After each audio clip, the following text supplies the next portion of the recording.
रवि और नंदिनी, एक नवविवाहित जोड़ा, शहर की भागदौड़ से दूर शांति की तलाश में थे।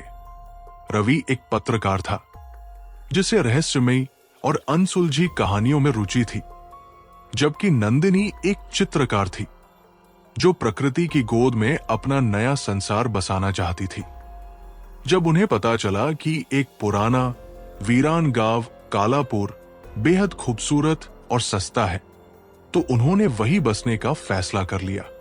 गांव शहर से लगभग 50 किलोमीटर दूर था। चारों तरफ घना जंगल और बीच में एक पुरानी हवेली जिसे उन्होंने किराए पर लिया था। हवेली बहुत विशाल थी। दीवारों पर पुराने समय की लकड़ी की नक्काशी, ऊंची छतें और एक अजीब सा सन्नाटा। दिन में भी ठंडक बनी रहती थी। गांव के लोग ज्यादा बातचीत नहीं करते थे, और जब रवि ने किसी से इस हवेली के बारे में पूछा तो वे कतराने लगे। गांव के एक बुजुर्ग राम खिलावन बाबा, जो 80 साल के थे, ने केवल एक ही बात कही, रात के समय खिड़कियां बंद रखना और अगर कोई नाम पुकारे तो जवाब मत देना। रवि ये सुनकर हंस दिया। उसे लगा ये सिर्फ गांव की कोई पुरानी अंधविश्वास वाली कहानी होगी, लेकिन नंदिनी के चेहरे पर हल्की घबराहट थी। रात होते ही हवेली में अजीब सी सरसराहट शुरू हो गई। बाहर पेड़ों की पत्तियां तेजी से हिल रही थी, जबकि हवा एकदम शांत थी। अचानक नंदिनी ने दरवाजे के पास किसी के खड़े होने की आहट सुनी। धीरे धीरे किसी ने दरवाजे पर दस्तक दी। ठक ठक ठक। रवि ने घड़ी देखी। रात के ठीक 2 बजे थे। नंदिनी ने कांपती हुई आवाज में पूछा, कोई है बाहर? कोई जवाब नहीं आया, बस एक धीमी हंसी की आवाज। ही। रवि ने झट से दरवाजा खोला, लेकिन बाहर कोई नहीं था। दूर कहीं पेड़ के पीछे हल्की सफेद साड़ी में एक परछाई खड़ी थी, आंखें खून जैसी लाल, और वो सिर्फ नंदिनी को देख रही थी। रवि दरवाजे के बाहर झांकता रहा, लेकिन वहां कोई नहीं था। नंदिनी की आंखें अब भी पेड़ के पीछे दिखने वाली सफेद परछाई पर जमी थी। उसने हल्की आवाज में कहा, रवि, वहां कोई खड़ा है। रवि ने नंदिनी की तरफ देखा, फिर उस दिशा में जहां उसने इशारा किया था, लेकिन अब वहां कुछ भी नहीं था, बस अंधेरा और धीरे धीरे हिलते हुए पेड़। हल्की धुंध भी थी, जो इस माहौल को और डरावना बना रही थी। तुम्हें भ्रम हुआ होगा, नंदिनी, रवि ने कहा और दरवाजा बंद कर दिया। लेकिन नंदिनी अब भी असहज महसूस कर रही थी। रात बीत गई, पर नंदिनी को नींद नहीं आई। उसकी आंखों के सामने वही परछाई घूम रही थी। कौन थी वो? क्या सच में कोई था, या सिर्फ उसका भ्रम? अगले दिन रवि गांव के कुछ लोगों से मिलने गया। उसने सोचा कि वे लोग इस हवेली के बारे में कुछ जरूर जानते होंगे, लेकिन जब उसने हवेली और रात में हुए अजीब घटनाक्रम के बारे में बात की, तो गांव वालों के चेहरे सफेद पड़ गए। एक बूढ़ी औरत, गंगादाई, ने कांपती आवाज में कहा, बाबू, तुमने उसे देख लिया? किसे? रवि ने हैरानी से पूछा। गंगादाई इधर उधर देखने लगी, मानो कोई सुन न ले। फिर धीरे से बोली, वो पिशाचनी है, चमेली। रवि चौंक गया। पिशाचनी? ये सब बकवास है। गंगादाई ने गहरी सांस ली और कहा, तुम्हें जो सच लगे वही मानो, लेकिन आज रात दरवाजे मत खोलना, चाहे कोई भी पुकारे। रवि ने उनकी बातों को मजाक समझ लिया, लेकिन नंदिनी को यह सुनकर और भी डर लगने लगा। वो दोनों शाम के वक्त हवेली में वापस चले गए। रात होते ही हवेली फिर से अजीब सी ठंडक से भर गई। बाहर हवा नहीं थी, लेकिन दरवाजे और खिड़कियों से अजीब सी सरसराहट की आवाजें आने लगी।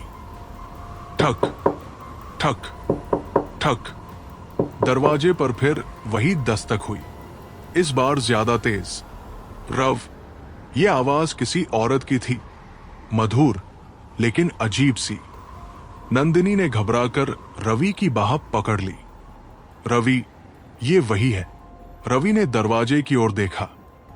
इस बार वो भी थोड़ा घबराया, क्योंकि आवाज नंदिनी की जैसी लग रही थी।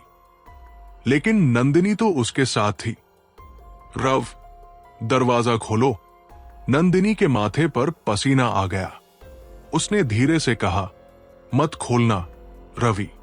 लेकिन रवि की जिज्ञासा बढ़ रही थी। उसने धीरे से दरवाजे के छेद से झांक कर देखा और उसकी रूह कांप गई। बाहर वही औरत खड़ी थी, सफेद साड़ी में, बिखरे बाल, खून से लाल आंखें, और उसकी गर्दन टेढ़ी थी, मानो किसी ने उसे घुमा दिया हो। रवि की सांसें थम गई। क्या सच में कोई पिशाचनी थी, या ये सिर्फ एक भ्रम था? रवि की सांस अटक गई। दरवाजे के पीछे खड़ी वो भयानक परछाई अब भी हल्की हल्की हिल रही थी। उसकी गर्दन एक तरफ लटकी हुई थी, मानो कोई उसे तोड़ चुका हो। आंखें इतनी लाल थी जैसे जलते अंगारों से भरी हो। रव, दरवाजा खोलो। इस बार आवाज और भी अजीब थी, गहरी, घिसी हुई, जैसे किसी के गले से जबरदस्ती निकाली जा रही हो। रवि एक पल को पत्थर बन गया। उसकी रीढ़ में ठंडक दौड़ गई। नंदिनी, जो अभी तक उसकी बाह पकड़े हुए थी, कांप रही थी। उसने धीरे से कहा, मत खोलना। मैंने सुना था कि ये तुम्हारी ही आवाज में पुकारती है। रवि ने हिम्मत करके फिर से झरोखे से झांका, लेकिन अब वहां कोई नहीं था। गायब? इतनी जल्दी? तभी ठक ठक ठक, खिड़की पर दस्तक हुई। नंदिनी ने हल्की चीख दबा ली। रवि, ये अंदर आना चाहती है। अब रवि का धैर्य जवाब देने लगा। वो झटके से उठा और खिड़की की ओर बढ़ा, लेकिन जैसे ही उसने पर्दा हटाया, बाहर कुछ भी नहीं था। चारों ओर बस गहरा अंधेरा फैला था। हवेली के चारों ओर के पेड़ पौधे भी अजीब तरह से हिल रहे थे, जैसे हवा नहीं बल्कि कोई अदृश्य ताकत उन्हें हिला रही हो। रवि वापस मुड़ा ही था कि तभी क्लैश, खिड़की अपने आप इतनी जोर से धड़ाम से बंद हुई कि पूरा कमरा गूंज उठा। नंदिनी ने चीख कर आंखें बंद कर ली और रवि खुद भी एक पल के लिए बिस्तर के पास गिर पड़ा। और फिर पूरे घर में मृत्यु जैसी नीरवता छा गई। सुबह होते ही रवि ने ठान लिया कि अब इस सब का कोई समाधान निकालना ही होगा। वो सीधा गांव के उस साधु के पास गया, जिसका नाम बाबा त्रिलोचन था। लोग कहते थे कि उन्होंने इस गांव की आत्माओं के बारे में बहुत कुछ जाना था। रवि ने बाबा को सब कुछ बताया। बाबा त्रिलोचन ने आंखें बंद की और गहरी सांस लेते हुए बोले, तुमने उसे देख लिया, अब वो तुम्हें छोड़ेगी नहीं। रवि का दिल धड़क उठा। लेकिन कौन है वो? आखिर क्यों हमारे पीछे पड़ी है? बाबा ने गहरी नजरों से देखा और बोले, वो इस गांव की एक भटकती आत्मा है, एक पिशाचनी, और इसका अतीत बहुत भयानक है। अगर तुम सच में इससे बचना चाहते हो तो तुम्हें इसका सच जानना ही होगा। रवि और नंदिनी अब इस रहस्य के जाल में पूरी तरह फंस चुके थे। आखिर कौन थी वो पिशाचनी? उसका अतीत क्या था? और क्या ये जो कुछ भी हो रहा था सच में एक भूतिया ताकत थी या कोई और भयावह खेल? बाबा त्रिलोचन की आंखें बंद थी।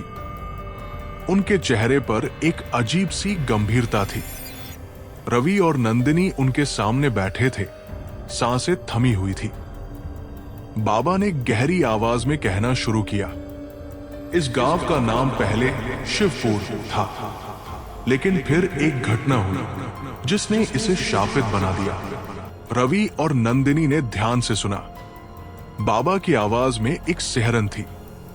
आज से लगभग 100 साल पहले यहां एक लड़की रहती थी, चंद्रिका।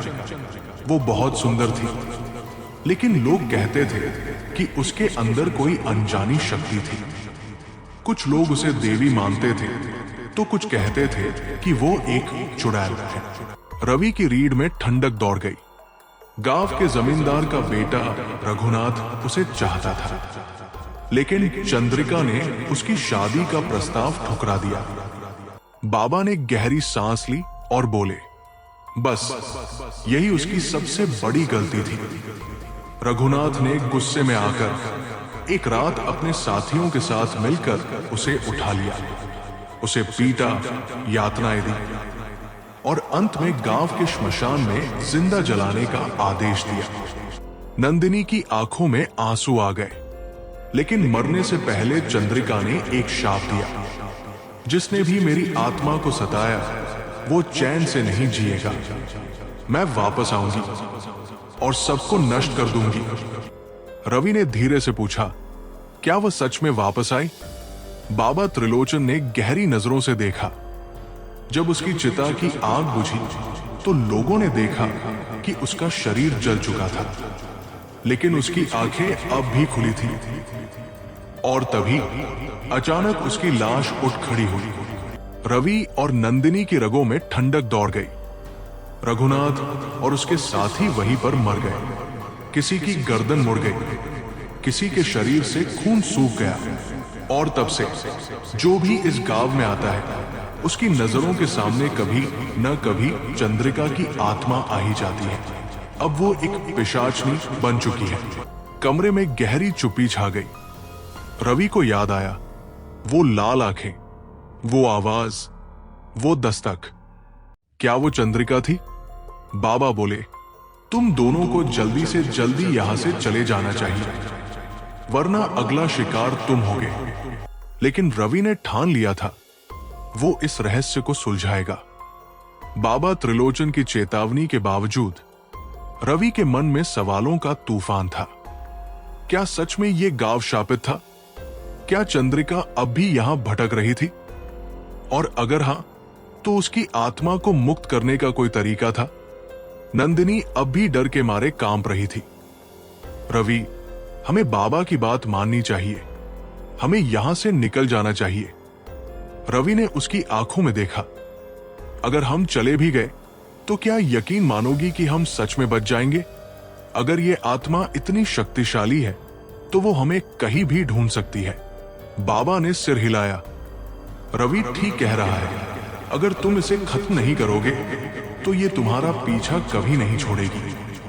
रवि ने धीरे से पूछा, क्या इसे रोकने का कोई तरीका है? बाबा ने कुछ देर सोचा, फिर अपनी टूटी फूटी अलमारी से एक पुरानी किताब निकाली।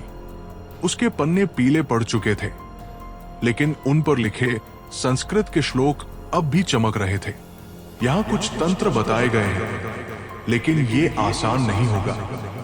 चंद्रिका अब कोई आम आत्मा नहीं, बल्कि एक पिशाचनी बन चुकी है। उसे रोकने के लिए हमें उसे उसी जगह बुलाना होगा जहां उसकी मौत हुई थी, गांव के पुराने श्मशान में। नंदिनी घबरा गई। श्मशान? आप पागल तो नहीं हो गए? बाबा बोले, डर तुम्हारी सबसे बड़ी कमजोरी होगी।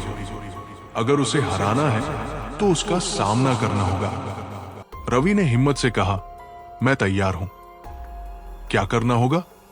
बाबा ने किताब का एक पन्ना खोला। उसमें एक यंत्र बना हुआ था, एक गोलाकार आकृति जिसके चारों ओर अजीब से मंत्र लिखे थे। ये पिशाच मोचन यंत्र है। इसे बनाकर हमें उस स्थान पर रखना होगा जहां चंद्रिका की आत्मा सबसे ज्यादा शक्तिशाली होती है। फिर हमें एक विशेष अनुष्ठान करना होगा, लेकिन याद रहे, अगर जरा भी गलती हुई तो वो और भी ज्यादा शक्तिशाली होकर हम सबको खत्म कर देगी। रवि ने किताब को गौर से देखा। तो फिर चलिए काम शुरू करते हैं। बाबा ने सिर हिलाया। आज रात अमावस्या है, ये सबसे सही समय है, लेकिन हमें सावधान रहना होगा। वो जान जाएगी कि हम क्या करने वाले हैं। रात होते ही गांव में अजीब सी नीरवता थी। हर कोई अपने घरों में दुबक चुका था। रवि, नंदिनी और बाबा तीनों हाथ में दीपक और यंत्र के साथ श्मशान की ओर बढ़ रहे थे। चारों ओर सन्नाटा, ठंडी हवा और दूर कहीं उल्लू की डरावनी आवाज। श्मशान में पहुंचते ही बाबा ने जमीन पर एक गोला बनाया और उसमें मंत्र लिखने लगे। लेकिन तभी हवा अचानक तेज हो गई। रवि ने नंदिनी का हाथ पकड़ लिया। बाबा की आंखें चौड़ी हो गई।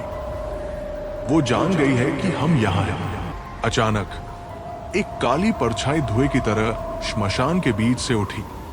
वो हवा में तैर रही थी। उसकी लाल जलती हुई आंखें सीधे रवि की ओर देख रही थी। फिर एक गहरी गूंजती हुई आवाज आई। तुमने बहुत बड़ी गलती कर दी रवि। रवि और नंदिनी ने सांस रोक ली। चंद्रिका अब आ चुकी थी। चंद्रिका की काली परछाई श्मशान में मंडरा रही थी। उसकी जलती हुई आंखें अंधेरे में और भी डरावनी लग रही थी। हवा में एक गहरी गंध घुली हुई थी, जैसे किसी प्राचीन मरे हुए व्यक्ति की। रवि और नंदिनी बुरी तरह कांप रहे थे, लेकिन बाबा ने पूरी तरह से आत्मविश्वास बनाए रखा। उन्होंने अपनी तंत्र मंत्र की पुस्तक को खोला और एक जला हुआ कागज निकाला, जिस पर कई जटिल और अजीब अक्षर लिखे हुए थे। ये वही यंत्र है, वही मंत्र है। बाबा ने कहा, अगर हम इसे ठीक से लागू नहीं कर पाए तो हम सबकी जान जा सकती है। चंद्रिका के भीतर अब सिर्फ पिशाचनी की आत्मा है। चंद्रिका ने अपना सिर धीरे धीरे घुमाया और उसकी आंखें चमक उठीं। उसकी आवाज गहरी, गूंजती और रौंदने वाली थी। तुम क्या समझते हो बाबा? तुम मुझे रोक सकते हो? मैं अब एक पिशाचनी बन चुकी हूँ। मेरी शक्ति तुम्हारे जैसे साधु से कई गुना अधिक है। बाबा ने उसे शांत रहने का इशारा किया। हम तुझे तबाह नहीं करना चाहते चंद्रिका, हम सिर्फ तुझे शांति देना चाहते हैं। लेकिन चंद्रिका हंसी, एक खौफनाक हंसी जो रूह तक कांपने वाली थी। शांति? मुझे शांति नहीं चाहिए, मुझे केवल बदला चाहिए। तभी एक खतरनाक आंधी का रूप धारण करती हुई चंद्रिका की परछाई हवा में ऊंची उठने लगी। सब कुछ घूमने लगा। श्मशान का वातावरण अचानक और भी घना हो गया, जैसे मृतात्माओं की चीखें गूंज रही हों। रवि और नंदिनी ने एक दूसरे का हाथ कसकर पकड़ लिया। बाबा ने मंत्र पढ़ना शुरू किया। तांत्रिक शक्ति से हम तुझे रोकेंगे चंद्रिका। लेकिन चंद्रिका के चेहरे पर एक खौफनाक मुस्कान फैल गई। अचानक उसके शरीर से अजीब सी हलचल होने लगी, जैसे वो अंदर से टूट रही हो। उसकी आवाज और भी गहरी हो गई और इस बार वो अपने असली रूप में सामने आ गई। चंद्रिका अब एक भयानक पिशाचनी में बदल चुकी थी। उसका चेहरा विकृत हो गया था, आंखें पूरी तरह लाल थी और उसके हाथ लंबी नुकीली पंजों जैसे हो गए थे। उसकी त्वचा सख्त, काली और दरक चुकी थी। रवि और नंदिनी बुरी तरह घबराए हुए थे, लेकिन बाबा ने हिम्मत नहीं हारी। उसने अपनी आंखें बंद की और पूरे मन से मंत्रों का उच्चारण किया। हम तुझे शांति देंगे चंद्रिका, तू अब और नहीं मार सकती। लेकिन जैसे ही बाबा ने मंत्र का उच्चारण किया, चंद्रिका के शरीर से एक तेज आवाज निकली, जैसे कांच टूट रहा हो, और वो हवा में उड़ने लगी। उसकी शक्तियों का भयानक प्रकोप चारों ओर फैलने लगा। वो पूरी तरह से पिशाचनी बन चुकी थी और अब उसे रोकने के लिए एक ही तरीका था, अंतिम यंत्र। बाबा ने अपना अंतिम कदम उठाया और यंत्र को हवा में लहराया। तुम्हारी आत्मा को शांति मिले चंद्रिका। यंत्र की छाया ने चंद्रिका के शरीर को लपेट लिया और एक भयंकर शोर के साथ उसने अपनी पूरी शक्ति खो दी। चंद्रिका ने जोर से चीखते हुए खुद को गिरते हुए पाया। वो पूरे श्मशान में चारों ओर तड़पने लगी, जैसे कुछ छूटने और टूटने का एहसास हो। फिर अचानक जैसे सारा शोर बंद हो गया। चंद्रिका का शरीर ठंडा पड़ गया। उसकी आंखें अब शांत और नीरव हो गई। हवा में हल्की सी ठंडक आ गई थी, जैसे कोई डरावनी शक्ति अब शांत हो गई हो। बाबा ने अपनी आंखें खोली और गहरी सांस ली। ये हो गया। रवि और नंदिनी राहत की सांस लेकर एक दूसरे की ओर देखे, लेकिन तभी एक और गहरी आवाज आई। क्या तुम समझते हो कि मैं केवल चंद्रिका ही थी? सभी के दिलों की धड़कन रुक गई। ये आवाज चंद्रिका की नहीं थी। ये आवाज अब और भी खौफनाक थी। अचानक चारों ओर से काले साए घेरने लगे। श्मशान की चिता बुझ चुकी थी, लेकिन अंधकार अब भी गहराता जा रहा था। चंद्रिका का शरीर ठंडा पड़ गया था, मगर हवा में एक अलग ही कंपन था, जैसे कुछ और भी आने वाला था। रवि और नंदिनी को लग रहा था कि अब सब खत्म हो गया है, लेकिन बाबा की चिंता अभी भी कम नहीं हुई थी। उनके चेहरे पर डर और गंभीरता का मिश्रण था। तभी अचानक श्मशान के चारों ओर की जमीन हिलने लगी। ये क्या हो रहा है? रवि ने हड़बड़ाकर पूछा। बाबा ने अपने कमंडल से राख निकाली और जमीन पर फेंकी। राख जैसे ही जमीन से टकराई, उसमें हलचल होने लगी। ये अभी खत्म नहीं हुआ। बाबा की आवाज कांप रही थी। चंद्रिका अकेली नहीं थी। उसने और भी आत्माओं को बुलाया है। और फिर श्मशान की जमीन में पड़ी अधजली लाशें अचानक कांपने लगी। कुछ जगहों से हड्डियों की चरमराहट की आवाज आने लगी। चारों तरफ से करकर, चर जैसी अजीब सी आवाजें सुनाई देने लगी। वे जाग रहे हैं। नंदिनी ने चीखते हुए बाबा की ओर देखा। रवि और नंदिनी अभी भी हिले नहीं थे कि उनके सामने जमीन से चार कंकाल जैसे शरीर उभर आए। उनकी खोखली आंखों से अंधेरा टपक रहा था। ये सिर्फ भूत नहीं थे, ये पिशाचनी की सेना थी। चंद्रिका के शरीर से एक अजीब काला धुआं निकल रहा था और वो चारों पिशाचों में समा गया। पिशाचों की आंखें अचानक लाल हो गई और वे पूरे वेग से रवि और नंदिनी की ओर बढ़ने लगे। बाबा ने झट से अपनी कमंडल की राख हवा में उछाली और जमीन पर एक सुरक्षा चक्र बना दिया। इस चक्र के अंदर रहो, जल्दी, बाबा ने चिल्लाते हुए कहा। रवि और नंदिनी झटपट सुरक्षा चक्र के अंदर आ गए, लेकिन पिशाचनी की सेना बाहर खड़ी गुर्रा रही थी। वे चक्र के अंदर आने की कोशिश कर रहे थे, मगर हर बार राख से टकराते ही जल उठते थे। ये चक्र कितनी देर तक चलेगा? रवि ने डरते हुए पूछा। बाबा के माथे पर पसीना आ गया। ज्यादा देर नहीं, हमें इसे खत्म करना ही होगा। नंदिनी ने कांपते हुए बाबा से पूछा, लेकिन हम इनसे कैसे बचेंगे? ये तो बहुत ताकतवर है। बाबा ने अपनी थैली से एक छोटी सी मटकी निकाली और जमीन पर रख दी। ये अघोर अग्नि है, बाबा ने समझाया। अगर इसे सही मंत्रों के साथ जलाया जाए तो ये सारी बुरी आत्माओं को भस्म कर देगी। लेकिन क्या? रवि ने अधीरता से पूछा। बाबा ने गहरी सांस ली। अगर इसमें गलती हुई तो ये हमें भी जला सकती है। रवि और नंदिनी की रूह कांप उठी। बाहर पिशाच अब और ज्यादा हिंसक हो चुके थे। वे लगातार चक्र पर वार कर रहे थे और चक्र की राख धीरे धीरे उड़ रही थी। बाबा ने झटपट मंत्र पढ़ना शुरू कर दिया और जैसे ही उन्होंने मटकी में अग्नि प्रज्वलित करने के लिए कुमकुम डाला, हवा तेजी से चलने लगी। पिशाच अब बुरी तरह चिल्ला रहे थे। उनकी चीखें इतनी डरावनी थी कि नंदिनी के पैरों तले जमीन खिसक गई। लेकिन तभी धड़ाम, एक भयानक धमाका हुआ और श्मशान की राख हवा में उड़ गई। सभी पिशाच हवा में उड़ने लगे। उनकी काली परछाइयां धीरे धीरे जल रही थी।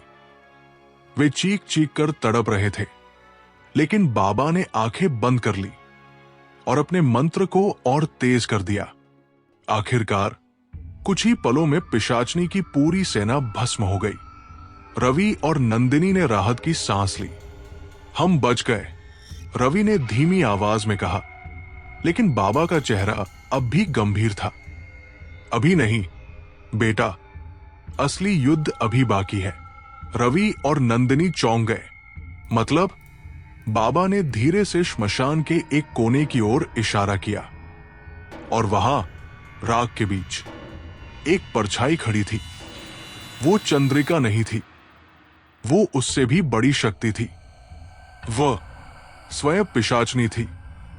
श्मशान की राख अब भी हवा में तैर रही थी। चारों पिशाच जलकर भस्म हो चुके थे, लेकिन माहौल अब भी भयावह था। रवि और नंदिनी को ऐसा लग रहा था जैसे हवा में किसी अदृश्य ताकत का दबाव बढ़ता जा रहा हो। बाबा की आंखें एक कोने पर टिकी थी, जहां राख के बीच एक परछाई धीरे धीरे आकार ले रही थी। अब क्या? नंदिनी ने कांपते हुए पूछा। बाबा ने कोई जवाब नहीं दिया। उनकी आंखों में एक अजीब सा डर था, जैसे उन्होंने किसी ऐसी चीज को देख लिया हो जो इंसानी समझ से परे हो। फिर परछाई ने आकार लेना शुरू किया। धीरे धीरे वो एक लंबी काली आकृति में बदलने लगी। उसकी आंखें लाल अंगारों जैसी चमक रही थी और उसके बाल हवा में लहराते हुए बेजान काले धागों की तरह दिख रहे थे। ये कोई साधारण आत्मा नहीं थी, ये स्वयं पिशाचनी थी। तुमने मेरी संतानों को नष्ट कर दिया। एक भयावह आवाज हवा में गूंज उठी। रवि और नंदिनी ने अपने कानों को ढक लिया, लेकिन आवाज उनके दिमाग के अंदर गूंज रही थी। तुम्हें इसकी भारी कीमत चुकानी होगी। पिशाचनी की आवाज गहरी और दहला देने वाली थी। बाबा ने अपने मंत्रों का जाप तेज कर दिया। उन्होंने अपने कमंडल से जल छिड़ककर पिशाचनी की ओर फेंका, लेकिन जल उसके शरीर से टकराते ही भाप बनकर उड़ गया। पिशाचनी ठहाका मारकर हंसी। तुम्हारी तंत्र विद्या मेरे आगे कुछ भी नहीं, अघोरी। उसने हाथ उठाया और अचानक श्मशान के चारों ओर की हवा बवंडर की तरह घूमने लगी। रवि और नंदिनी हवा के दबाव से जमीन पर गिर पड़े। बाबा ने अपने कमंडल से एक तांत्रिक यंत्र निकाला और जमीन पर रख दिया। रवि, नंदिनी, जल्दी इस यंत्र के अंदर आ जाओ, बाबा चिल्लाए। रवि और नंदिनी घसीटते हुए उस यंत्र के अंदर पहुंचे। अब क्या करेंगे बाबा? रवि ने घबराकर पूछा।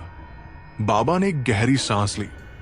अब केवल एक उपाय बचा है, पिशाचनी को उसके ही शाप से मुक्त करना। शाप? नंदिनी ने हैरानी से पूछा। बाबा ने समझाया, पिशाचनी कोई साधारण आत्मा नहीं है।